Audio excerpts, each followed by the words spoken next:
جی ناظرین، پروگرام میں ایک بار پھر خوش آمدید۔ ہم بات کر رہے ہیں 16 دسمبر سقوط ڈھاکہ، اور آج ہمارے ساتھ موجود ہیں البدر کے بانی جو اس وقت مشرقی پاکستان میں پاک فوج کے ساتھ اپنی خدمات سر انجام دے رہے تھے۔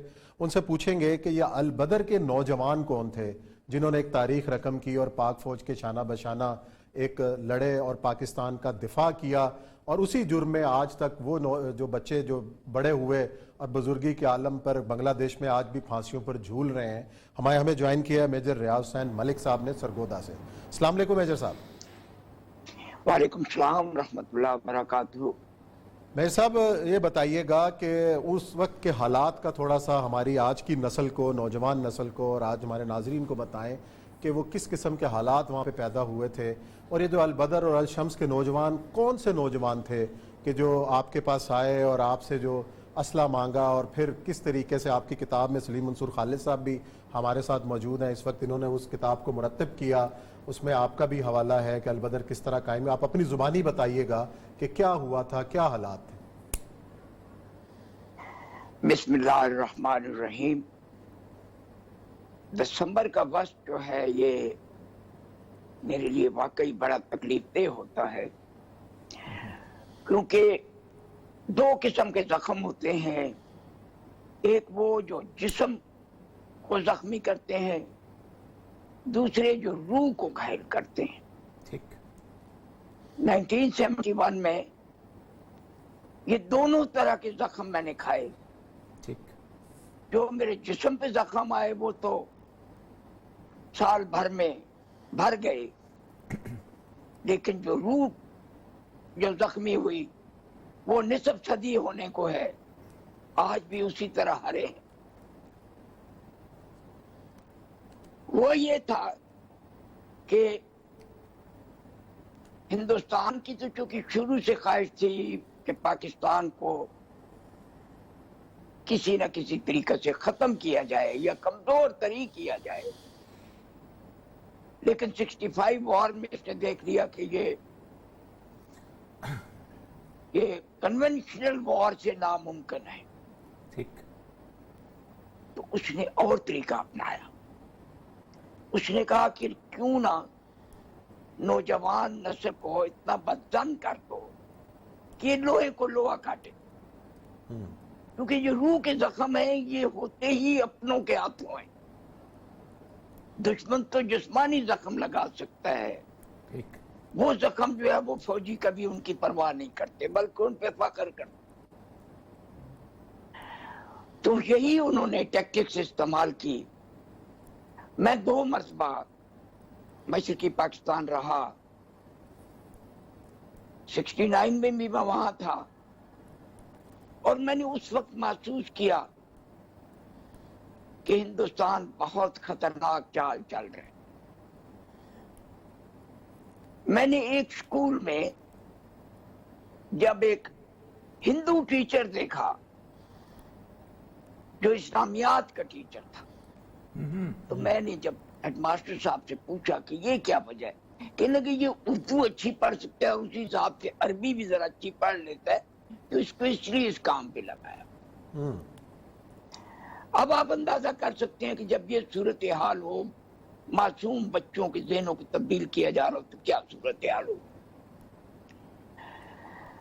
71 میں جب میں وہاں پہنچا تو اس وقت بغاوت شروع ہو چکی تھی، کہہ لیجیے۔ نوجوان نسل کافی حد تک اس ہندوستان کے پروپیگنڈے کے زیر اثر آ چکی تھی۔ میں ان سیاسی حالات پر نہیں جاؤں گا کہ پوری قوم اس سے بخوبی آشنا ہے، صرف اتنا بتانا چاہوں گا کہ کس طریقے سے ہندوستان نے ہمارے وہاں فوج کے لیے پرابلمز کھڑی کی۔ وہ جہاز کو ہائی جیک کروا کے اس نے خود سب کچھ یہ ڈرامہ کر کے ایئر پیسج ختم کیا، اور دوسرا راستہ سمندری تھا جو بہت طویل تھا، 3 طرف ایسٹ پاکستان کے ہندوستان کا بارڈر تھا۔ یہ میں ایک تاثر جو عام طور سے لوگوں میں پایا جاتا ہے کہ شاید سارے بنگالی ایسٹ پاکستان کے سارے لوگ پاکستان کے مخالف تھے، ایسی بات ہرگز نہیں تھی. میرا تجزیہ یہ ہے کہ یہ 3 حصوں میں ان کو تقسیم کیا جا سکتا تھا. ایک وہ جو اس پروپیگنڈے کے تحت واقعتاً مغربی پاکستان کے لوگوں سے بدظن ہو چکے تھے. ایک وہ جو انتہائی محب وطن لوگ تھے. اور تیسرے وہ جو ایک کامن آدمی، جو غریب آدمی، اس کو ان چیزوں سے سروکار کم تھی، اس کو زیادہ توجہ اس کی جو تھی وہ اپنے بچوں کے لیے روزی تلاش کر. اچھا میرے صاحب یہ بتائیے گا کہ جس وقت یہ سارا معاملہ شروع ہوا تو یہ جو مفتی بانی جس وقت بنی ہے، یہ اس کا آپ کو کب اندازہ ہوا؟ تو اس کے مفتی بانی کے مظالم کس طرح کے تھے جس کے بعد آپ کو البدر بنانے؟ میں اسی پہ آنے لگا ہوں. جی بسم اللہ. کہ جب یہ آپریشن شروع ہوا تو اس میں جتنے یہ آرمڈ فورسز کے لوگ تھے، Bengali, east Bengal regiment, east Pakistan rifles, police, ان کے رضاکار، یہ بھگوڑے ہو کے پھر ہندوستان چلے گئے، بارڈر پار کر گئے. اچھا. اس سلسلہ میں جو جہاں ان کا بس چلتا تھا، جہاں ان کی اکثریت تھی، جہاں وہ معمولی تعداد میں مغربی پاکستان کے آفیسرز یا جوان تھے، ان کو اور ان کی فیملیز کو اتنا بری طرح مسکر کیا، ان کو قتل و غارت کی، کہ وہ ایک ایسی داستان ہے کہ میرا خیال ہے انسانیت کانپ اٹھے اگر ان کے مظالم سامنے آئے. بہرحال جب یہ وہاں چلے گئے تو ادھر انڈیا نے ان کے کیمپس لگائے اور وہاں پر مفتی بانی کو ٹرین کرنا شروع کیا، اور ان کو ٹرین کر کے پھر مشرقی پاکستان بھیجتے تھے تخریب کاری کے لیے اور قتل و غارت کے لیے، تاکہ کمپلیٹ لا لیسنس ہو جائے، دہشت پھیل جائے، دہشت گردی اس انتہا کی ہو. اب انہوں نے جو مظالم کیے اس کا میں چشمدید گواہ ہوں کہ بعض میں نے ان کے سلاٹر اسے دیکھے ہیں، بخدا اس میں 8 سے 10 انچ تک میں نے خون کی تہ جمی ہوئی دیکھی ہے. میرا اپنا ایک کورس میٹ بارڈر پہ وہ ایسٹ پاکستان رائفل میں پوسٹڈ تھا، بارڈر کے اوپر یہ گارو ہلز کی طرف نقشی پوسٹ تھی. اس کو جب میں نے کیپچر کیا، وہاں کے جو ایسٹ پاکستان رائفل والے تھے بھاگ کے انڈیا بارڈر پار کر گئے، کچھ وہاں مارے گئے. وہاں مجھے ایک بزرگ بنگالی نے بتایا، وہاں جب میں نے کاغذات بھی دیکھے تو وہاں وہ میرے اس کورس میٹ کے سائن لیٹرز پڑے تھے جو سرکاری خط وغیرہ ہے، اور اس کی شہادت کا تو مجھے پتہ چل چکا تھا، لیکن اس بنگالی بابا نے مجھے بتایا کہ جو اس کو پوش کے باہر یہ بڑا سا درخت تھا، یہ کمبی پتہ کا، تو اس کے نیچے اس کو کیما کیا، اس کا ٹانگوں کی طرف سے پاؤں کی طرف سے کاٹنا شروع کیا اور بتدریج کاٹتے گئے تا وقت کہ اس کی جان ہے. یعنی کہ اس انداز سے ظالمانہ انداز میں یہ سارا کچھ کیا. اس لیے میں کہتا ہوں کہ روح کے زخم ہے کیونکہ اپنوں کے ہاتھوں لگے تھے. اچھا میجر صاحب، جو البدر پھر وجود میں آئی، پہلے میں نے پوچھنا ہے کہ البدر کے جو نوجوان تھے یہ کون لوگ تھے، کہاں سے اٹھے؟ میں اس پہ آ رہا ہوں جی. اب کیونکہ بڑے تھنلی بارڈر کو ہم کور کر سکتے تھے، آرمی کی تعداد کم تھی، تو ان مفتی بانی کو روکنے کے لیے واقعی مشکل ہو جاتا تھا، کیونکہ وہ اسی علاقے کو جانتے تھے، وہی زبان جانتے تھے، وہی لباس، ان کے لیے انفلٹریٹ کرنا آسان تھا. ان کو کاؤنٹر کرنے کے لیے آرمی کے پاس اتنے وسائل موجود نہیں تھے، اور یہ بڑی پریشانی کی بات تھی. ایک دن میرے پاس ایک نوجوان آیا، ینگسٹر، ٹین ایجر، مجھے اگر کہتا ہے کہ میرے صاحب میرے بڑے بھائی کو گرفتار کریں، تو میں حیرت سے اس کی طرف دیکھ رہا تھا کہ یہ کیا کہہ رہے ہیں. میں نے کہا کیوں؟ کہتے ہیں جی وہ مفتی بانی کے ساتھ ملا ہوا ہے، ادھر سے ٹریننگ کر کے بھی آیا ہوا ہے، وہ یہاں آتا ہے جاتا رہتا ہے ہر وقت کے آر پار بارڈر کے، کیونکہ میں جہاں لوکیٹڈ سے شیرپور کے علاقہ میں یہ بارڈر کے بالکل قریب تھا، یہ جمال پور کے آگے قصبہ ہے. تو وہ کہنے لگا جی یہ بات. تو میں نے کہا کہ تمہیں پتہ ہے بیٹے تم یہ کیا بات کر رہے ہو؟ اور یہ کیا کیا جرم ہے, اس کی کیا سزا ہو سکتی ہے. کہتے ہیں جو مجھے پتہ ہے اس جرم کی سزائے موت بھی ہو سکتی ہے. تو میں نے کہا تمہیں یا تمہارے ماں باپ کو اس بات کا دکھ نہیں ہوگا؟ تو وہ جو اس نے جواب دیا, مجھے آج تک اس کے ایک لفظ یاد ہے. کہتے ہیں جی میرے ماں باپ کو یقیناً دکھ ہونا چاہیے تھا, لیکن میرے والد فوت ہو چکے ہیں, اور میری ماں جو ہے اس کو, یا مجھے صدمہ تو ضرور ہوگا, لیکن میرے ایسے بھائی کا مر جانا ہی اچھا ہے جو میرے کروڑوں بھائیوں کے ساتھ غداری کر رہا ہوں. تو میں حق کا بکا اس کے چہرے کی طرف دیکھ رہا تھا, اور وہ مجھے کہتا ہے جی کہ اگر آپ اجازت دیں تو میں اس کو گرفتار کر کے لے آؤں اپنے ساتھیوں کی مدد سے. تو میں حیران, میں نے کہا تمہارے ساتھی کون ہیں؟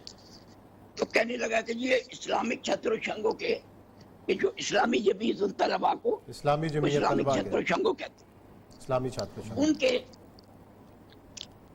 جو ساتھی ہیں میرے, وہ ہم اس کو پکڑ کے لے آئیں گے. میں نے کہا نہیں, تم بھی حرکت نہ کرنا, میں خود اس کو بلوا لوں گا, میں خود اس سے بات کر لوں گا, تم ہمارا اس بات میں مت آؤ. 2 دن کے اندر اندر میں نے اس کے بھائی کو گرفتار کرا لیا, جو وہ بارڈر سے واقعی انٹر ہو رہے تھے اور ساتھ کے ساتھ. بہرحال وہ ایک الگ مسئلہ. وہ میں نے دیکھا تو وہ بھی نوجوان بچہ, اس سے کوئی 2 سال بڑا تھا. اس کو 3 دن کیمپ میں نے رکھا, تھوڑی اس کی کاؤنسلنگ بھی کی, اس کو سمجھایا, اور وہ بات کو سمجھ بھی گیا, اور پھر اس کے بعد خیر اس نے ایسی حرکت کی بھی نہیں. لیکن میں نے سوچا کہ یہ جو جن دوستوں کی یہ بات کر رہا ہے, اس نوجوان نے بات کی, آ کر اپنے بھائی کو گرفتار کرانے تک بات کہہ دی, اس کے ساتھی کتنے عظیم ہوں گے. میں حالانکہ پہلے مجھے اسلامی جمیعت الطلباء سے کوئی ایسا تعلق نہیں تھا, خود میں نے کیڈٹ کالج میں تعلیم حاصل کی اور وہیں سے آرمی میں چلا گیا.